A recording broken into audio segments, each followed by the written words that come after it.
Good morning friends, सभी को सुप्रभात, नमस्कार। केएमएमपी ऑनलाइन क्लासों के अंदर आप सबका स्वागत है। कल पिछली क्लास के अंदर अपने पॉलीमर्स चल रहा था। मैंने कहा था लगभग अपने चैप्टर समाप्ति की ओर हैं अपन लोग। तो इससे पिछली क्लास के अंदर आपके सबहुलीकरण के बारे में बताया था, उसके प्रकार वगैरह अपने हुए थे। 4 प्रकार का सबहुलीकरण आपको बताया था, ठीक है।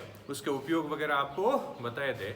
आज अपने पास इस पॉलीमर्स के अंदर कुछ एक टॉपिक्स बचे हुए हैं, इंपॉर्टेंट टॉपिक, वो आपको बता देता हूँ।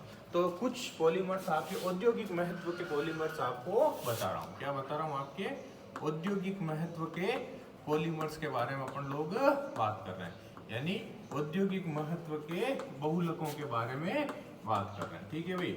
अब देखिए, औद्योगिक महत्व के बहुलकों के अंदर यदि बात करें, 5 हाथ होते हैं, जिनमें से काफी तो आपको बता दिए गए। जैसे औद्योगिक महत्व के बहुलकों के अंदर आपके पॉलीथीन है, पॉलीथीन आपको पढ़ा दी गई, ठीक है। पॉलीथीन के अलावा जैसे पीवीसी वगैरह है, पीवीसी के अलावा आपके जैसे मान लीजिए पेन वगैरह है, ठीक है। पेन के अलावा जैसे मान लीजिए चौथा आपके पीएस वगैरह है, पॉलीस्टाइरीन वगैरह है, ठीक है ना। इसके अलावा जैसे अब जो मेन आपको बताने हैं औद्योगिक महत्व के अंदर, एक तो जैसे मान लीजिए टेफ्लॉन बता देता हूँ। कौन सा बता देते हैं? आपके टेफ्लॉन बता देते हैं, जिसे अपन लोग PTFE कहते हैं। जिसे क्या कहते हैं? PTFE भी अपन लोग कहते हैं। एक और आपको जो औद्योगिक महत्व के अंदर बता रहा हूँ, वो बता रहा हूँ आपके नाइलॉन 6। कौन सा बताऊंगा? नाइलॉन 6 बताऊंगा। ये काफी इंपॉर्टेंट है भाई, ध्यान रखना। इसी तरह से 7वां जो है, एक बताऊंगा आपको बेकेलाइट। कौन सा बताऊंगा? बेकेलाइट आपके बताया जाएगा, ठीक है भाई। कौन सा बताया जाएगा? बेकेलाइट आपके बताया जाता है। तो औद्योगिक महत्व के अंदर टेफ्लॉन PTFE बता देता हूँ, नाइलॉन 6 बता देता हूँ, और कौन सा बता रहा हूँ? आपके बेकेलाइट बहुलक आपको बता देता हूँ, ठीक है। वैसे तो शायद एग्जाम्पल के अंदर शुरू के अंदर मैंने टेफ्लॉन आपको बताया होगा, लेकिन फिर से आपको ये बता देता हूँ PTFE क्या चीज आपके होती है। तो ये बहुत बार पेपर के अंदर आपके आया हुआ PTFE, यानी फुल फॉर्म आपके पॉलीटेट्राफ्लोरोएथीन। PTFE की फुल फॉर्म क्या है? आपके पॉलीटेट्राफ्लोरोएथीन आपके होती है, ठीक है भाई। पॉलीटेट्राफ्लोरोएथीन। अब जैसे नाम से ही पता चल रहा है, आपके पोली शब्द को हटाते हैं, पीछे बचा टेट्राफ्लोरोएथीन, यानी टेट्राफ्लोरोएथीन के बहुलीकरण से क्या बन जाता है? पॉलीटेट्राफ्लोरोएथीन आपके बन जाता है, ठीक है भाई। इसकी रिएक्शन अपन सब जानते हैं, ये C डबल बॉन्ड C है, ये आपके F, ये F, ठीक है, ये F, ये क्या है आपके F, और ये N, ये होता है टेट्राफ्लोरोएथीन। इसका अब अपने क्या करना है? बहुलीकरण करना है। तो इसका बहुलीकरण करना है, तो ये C, ये सिंगल बॉन्ड C, ये आपके F, ये F, ठीक है, ये F, ये क्या है आपके F, और ये कोष्ठक क्या हो जाता है? आपके N हो जाता है। ये तो था आपका TFE, और ये था पॉलीटेट्राफ्लोरोएथीन था। अब ये इंपॉर्टेंट क्यों है? इसका रीजन मैंने आपको बताया होगा। ये जो है टेफ्लॉन के नाम से भी अपन सब जानते हैं, जाना जाता है, ठीक है भाई। तो इसका जो उपयोग होता है ना, नॉन स्टिक कुकवेयर बनाने में। क्या बनाने में? नॉन स्टिक कुकवेयर, अर्थात बिना चिपकने वाले बर्तन बनाने में इसका उपयोग किया जाता है। किसमें? बिना चिपकने वाले बर्तन बनाने में इसका उपयोग अपन करते हैं। घरों में जो नॉन स्टिक कुकवेयर लाते हैं ना भाई, जिसमें खाना चिपकता नहीं है, तो उसमें क्या होती है? टेफ्लॉन की परत होती है, जिससे खाना आपके चिपकता नहीं है। तो ये जरूर याद रखना आप लोग, टेफ्लॉन। इसी तरह से आपको मैं बताऊं, इसके अंदर आपके और कौन सा बताया था अभी? नाइलॉन 6। देखिए, एक तो नाइलॉन 66 होता है, और एक कौन सा है? नाइलॉन 6 है। ये कौन सा है? नाइलॉन 66 है, और एक क्या है? नाइलॉन 6 होता है, ठीक है भाई। तो ये नाइलॉन 6 एक प्रकार का क्या होता है? पॉलीएमाइड है। याद रखना, नाइलॉन 6 क्या है? पॉलीएमाइड होता है। कैप्रोलेक्टम, एक शब्द याद रखना बेटे, कैप्रोलेक्टम के बहुलीकरण से, इससे आपके कैप्रोलेक्टम के बहुलीकरण से किसका निर्माण होता है? नाइलॉन 6 का निर्माण होता है। कैप्रोलैक्टम का जब बहुलीकरण करते हैं ना तो क्या बनता है, नाइलॉन 6 बनता है। जैसे कैप्रोलैक्टम आपको बताऊं, कैप्रोलैक्टम होता है ये आपके NHCH2, ये CH2, ये CH2, ये CH2, ये CH2, 1 2 3 4 5, ये C डबल बॉन्ड O, ये किसकी स्ट्रक्चर है भाई, कैप्रोलैक्टम की, यानी CH2 5 बार CO ग्रुप और NH समूह से जुड़ा रहता है। अब इसका क्या करना है, बहुलीकरण करना। ये है कैप्रोलैक्टम, इसका बहुलीकरण अपन लोग करते हैं। तो बहुलीकरण करेंगे तो ये आ जाएगा NH, ये आपके CH2 कितनी बार है, 5 बार, और ये आपका C, ये डबल बॉन्ड O, और ये आपका N। क्या भाई, CH2 कितनी बार है, 5 बार है, ये NH ग्रुप और CO ग्रुप लगा हुआ है। तो ये आपके कहलाता है नाइलॉन 6। क्या कहलाता है, नाइलॉन 6 कहलाता है। ठीक है भाई, तो ये भी बोर्ड ने बहुत बार पूछ रखा है, इसलिए जरूर ध्यान रखें। तो कैप्रोलैक्टम के बहुलीकरण से किसका निर्माण होता है, आपके नाइलॉन 6 का निर्माण आपके होता है। इसी तरह से एक औद्योगिक महत्व का और बहुलक बता रहा हूँ, बेकेलाइट। कौन सा बता रहा हूँ, आपके बेकेलाइट बता रहा हूँ, जरूर ध्यान रखें आपके बेकेलाइट। औद्योगिक महत्व के अंदर नेक्स्ट कौन सा बता रहा हूँ, आपके बेकेलाइट आपको बताने जा रहा हूँ। ठीक है भाई, तो सबसे पहले तो आपको बता देता हूँ, ये एक प्रकार का ताप दृढ़ प्लास्टिक है। क्या है ये, एक आपके कैसा है, ताप दृढ़ प्लास्टिक आपके होता है। ठीक है भाई, अब इसका निर्माण कैसे होता है, देखो फिनोल की अभिक्रिया जब फॉर्मेल्डिहाइड से करवाते हैं, ये 2013 आरपीएससी का जो फर्स्ट ग्रेड का पेपर हुआ था उसमें पूछा हुआ है कि बेकेलाइट का निर्माण कैसे होता है। तो याद रखना, फिनोल की अभिक्रिया किसके साथ में, फॉर्मेल्डिहाइड के साथ तनु अम्लों व तनु क्षारों की उपस्थिति में करने पर। फिनोल की अभिक्रिया किसके साथ में, फॉर्मेल्डिहाइड के साथ में, किसकी उपस्थिति में, या तो तनु अम्लों या तनु क्षारों की उपस्थिति में जब अपन लोग करते हैं तो कौन सा बनता है, बेकेलाइट प्लास्टिक आपके बन जाता है। अब इसमें देखो दो अलग अलग इकाइयां बनेगी कि जब आप फिनोल की अभिक्रिया फॉर्मेल्डिहाइड के साथ तनु अम्लों की उपस्थिति में करते हो ना, तो उस समय जो इकाई प्राप्त होती है उसे नेवोलक कहते हैं। उसे क्या कहते हैं, नेवोलक कहते हैं। जरूर याद रखना, फिनोल की अभिक्रिया फॉर्मेल्डिहाइड से तनु अम्लों की उपस्थिति में जब करवाते हैं तो जो इकाई प्राप्त होती है वो कहलाती है नेवोलक। और यही चीज मैं आपको बताता हूँ, जब तनु क्षारों की उपस्थिति में करवाते हैं, किसकी उपस्थिति में करवाते हैं, तनु क्षारों की उपस्थिति में करवाते हैं, तो जो प्राप्त इकाई है वो रिसोल कहलाती है। क्या कहलाती है, रिसोल कहलाती है। तनु अम्लों की उपस्थिति में नेवोलक, तनु क्षारों की उपस्थिति में क्या प्राप्त होता है, रिसोल प्राप्त आपके होता है। और इन दोनों इकाइयों को जब गर्म करते हैं तो आपको क्या प्राप्त होगा, बेकेलाइट प्राप्त होता है। अब इसमें एक बात और ध्यान रखें, ये जो बेकेलाइट होता है, मैंने कहा एक प्रकार का ताप दृढ़ प्लास्टिक, एक प्रकार का मजबूत प्लास्टिक आपके होता है। कारण क्या है, इसमें क्या पाया जाता है, तिर्यक बंध पाया जाता है। क्या पाया जाता है, तिर्यक बंध पाया जाता है, इसीलिए ये क्या होता है, आपके एक मजबूत प्लास्टिक है। क्या है, मजबूत प्लास्टिक होता है। इसीलिए इसका जो उपयोग है ना आपके, इसका बेकेलाइट का, इसका उपयोग आपके प्रेशर कुकर के हत्ते, क्या है आपके प्रेशर कुकर के क्या है, हत्ते बनाने में किया जा सकता है।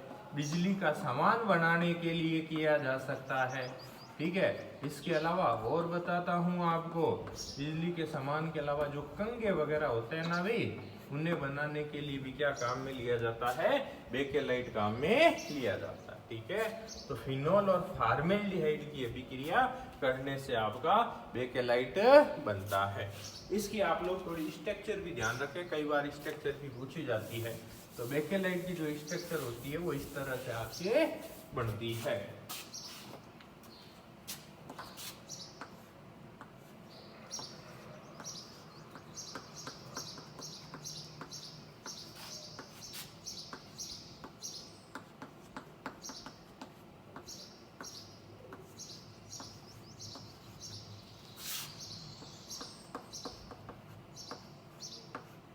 ये इस तरह से आपके याद रखने का बहुत सरल तरीका होता है। जो बेंजीन बले होती है ना, वो CH2 समूह से अपन इस तरह से जोड़ देते हैं। ये CH2, ये CH2।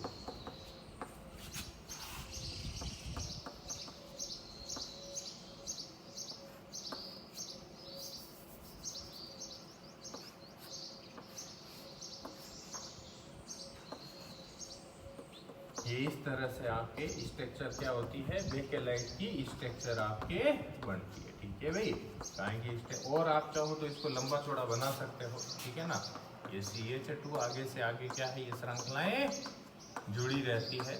तो ये स्ट्रक्चर ऑफ क्या है भाई, आपके बेकेलाइट होती है। ठीक है ना, ये स्ट्रक्चर क्या है, बेकेलाइट की स्ट्रक्चर आपके होती है। तो एक प्रकार से इसमें कौन सा बॉन्ड बन रहा है, तिर्यक बंध बन रहा है। याद है आपको तिर्यक बंध जब पढ़ाया था तो मैंने आपको बताया था इस तरह से, जैसे ये तो कौन सा था, रेखीय बहुलक था।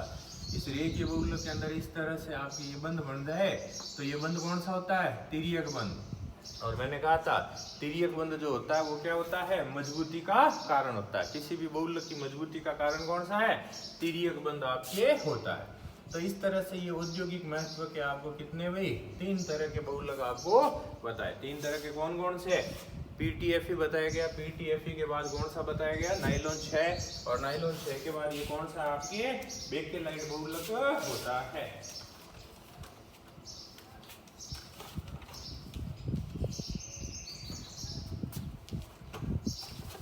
उसके बाद में अब अपने पास जो नेक्स्ट बात अपन करेंगे, देखिए प्रकृति के अंदर ये जो बहुलक है, कुछ बहुलक क्या है, जैव निम्नीकृत बहुलक होते हैं, कुछ क्या होते हैं, अजैव निम्नीकृत बहुलक आपके होते हैं।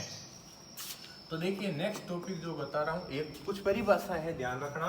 एक तो होते हैं आपके जैव बहुलक, ठीक है, एक होते हैं आपके अजैव बहुलक। कौन से होते हैं आपके, अजैव बहुलक।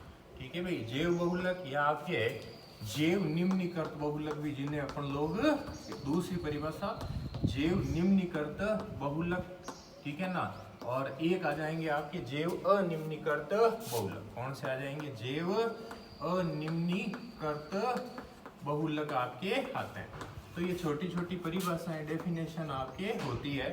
जैव बहुलक और कौन से आपके जैव निम्नीकृत बहुलक, और कौन से जैव आपके अनिम्नीकृत बहुलक आपके होते हैं। ठीक है भाई, तो एक दो उदाहरण इसके भी बताता हूँ।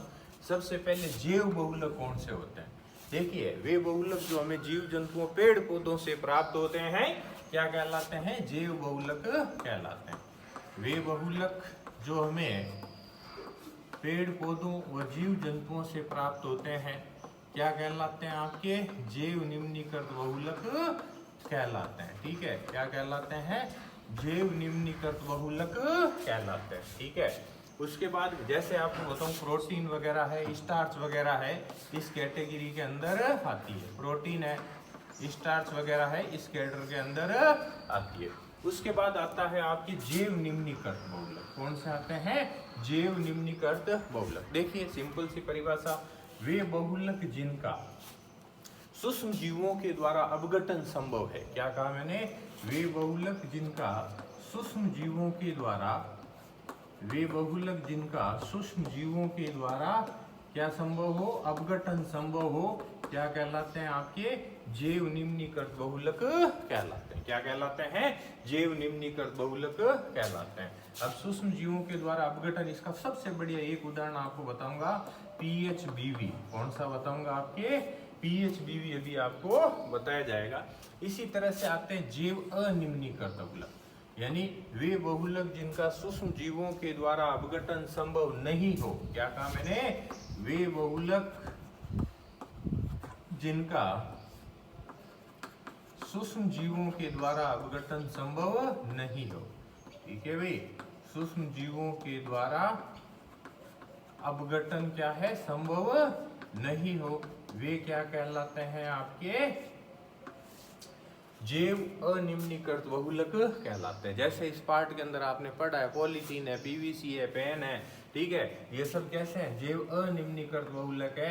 इनका सूक्ष्म जीवों द्वारा अपघटन संभव नहीं है, इसीलिए इनसे पर्यावरण प्रदूषण क्या होता है भाई, ज्यादा होता है। ये पर्यावरण के लिए, मानव जाति के लिए क्या होते हैं, हानिकारक होते हैं। कल की क्लास में भी मैंने आपको बताया होगा, अभी 2-4 दिन पहले विशाखापट्टनम की घटना हुई थी, ये पॉलीमर्स फैक्ट्री के अंदर ही हुई थी, उसमें स्टाइरीन वगैरह ऐसा प्रारंभिक जांच में आ रहा है कि स्टाइरीन जिसके बहुलीकरण से पॉलीस्टाइरीन बनता ना, वो गैस लीक हो गई थी, जिसकी वजह से काफी लोगों की मौत हुई थी। तो ये बहुलक पर्यावरण प्रदूषण अधिक करते हैं, मानव जाति के लिए भी क्या है, हानिकारक। अरे मैं कह रहा हूँ पॉलीस्टाइरीन पे क्यों जाते हो, पॉलीथीन तो सुनी होगी, दैनिक जीवन में आप सब काम में लेते हो। पॉलीथीन से कितना पर्यावरण प्रदूषण होता है, जीव जंतुओं के लिए कितनी हानिकारक है ये, ठीक है ना। तो ये क्या है, कारण क्या है, इनका अपघटन नहीं होता। मैं कह रहा हूँ पॉलीथीन है आपके पास में, आप रख दीजिए, 10 दिन बाद आपको वही मिलेगी और उसी कंडीशन के अंदर आपको मिल जाती है, ठीक है भाई।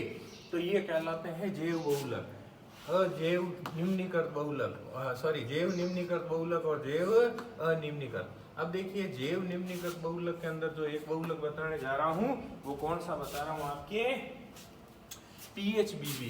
कौन सा बता रहा हूँ आपके, PHBV आपको बता रहा हूँ, ठीक है भाई। तो जैव निम्नीकृत बहुलक का एक एग्जांपल कौन सा है, PHBV, ठीक है। सबसे पहले तो इसकी फुल फॉर्म आपको ध्यान रखनी है, फुल फॉर्म होती है पॉलीहाइड्रोक्सी ब्यूटाइरेट, पॉलीहाइड्रोक्सी ब्यूटाइरेट, क्या कहा मैंने, पॉलीहाइड्रोक्सी ब्यूटाइरेट को बीटा हाइड्रोक्सी वेलिरेट, को बीटा हाइड्रोक्सी क्या है आपके, वेलिरेट, इसकी फुल फॉर्म आपके होती है, ठीक है भाई। PHBV की फुल फॉर्म क्या है, पॉलीहाइड्रोक्सी ब्यूटाइरेट को बीटा हाइड्रोक्सी क्या है, वेलिरेट, आपकी इसकी PHBV की फुल फॉर्म होती है। अब बात करते हैं ये बहुलक बनता कैसे, कैसे इसका निर्माण आपके होता है। तो इसका जो निर्माण है वो होता है 3 हाइड्रोक्सी ब्यूटेनोइक अम्ल व 3 हाइड्रोक्सी पेंटेनोइक अम्ल से। किससे आपके, 3 हाइड्रोक्सी ब्यूटेनोइक अम्ल व 3 हाइड्रोक्सी पेंटेनोइक अम्ल के, 3 हाइड्रोक्सी पेंटेनोइक अम्ल के संघनन बहुलीकरण के फलस्वरूप, ठीक है भाई। दोनों देखिए, ये आपकी एक प्रैक्टिस है, दोनों आप लिखिए, IUPAC जिसको आता है वो लिख सकता है। 3 हाइड्रोक्सी ब्यूटेनोइक अम्ल और 3 हाइड्रोक्सी पेंटेनोइक अम्ल का क्या करना है, संघनन बहुलीकरण करना है। संघनन बहुलीकरण का मतलब इसमें से क्या करना है, दोनों में से जल का क्या करवाना, आपको निष्कासन करवाना। क्या करवाना है, जल का निष्कासन आपको करवाना है। तो क्या बन जाता है, PHBV बन जाता है। क्या बन जाता है, PHBV आपके बन जाता है। इसी तरह से एक तो और याद रखना आप लोग, PLA, पॉलीलैक्टिक एसिड, क्या है आपके, पॉलीलैक्टिक एसिड, ठीक है। इसका उपयोग मैं आपको बता देता हूँ चिकित्सा क्षेत्र में टांका लगाने में, जिसमें आपके चिकित्सा क्षेत्र में क्या लगाने में, टांका लगाने के अंदर आपके किया जाता है, ठीक है भाई, टांका लगाने में किया जाता है। इसी तरह से आपकी एक टेबल मिल जाएगी, PGA वगैरह है, पॉलीग्लाइकोटिक एसिड वगैरह है, इसका भी उपयोग चिकित्सा क्षेत्र में क्या है, टांका लगाने में किया जा सकता है। तो एक तो PHBV वगैरह है, PLA, PGA वगैरह है, ठीक है भाई, इनको आप लोग विस्तृत पढ़ेंगे। तो इस तरह से ये आपके क्या हो जाता है, आपके जैव निम्नीकृत बहुलक के क्या है कुछ उदाहरण, PHBV, PLA, PGA वगैरह होते हैं, ठीक है भाई।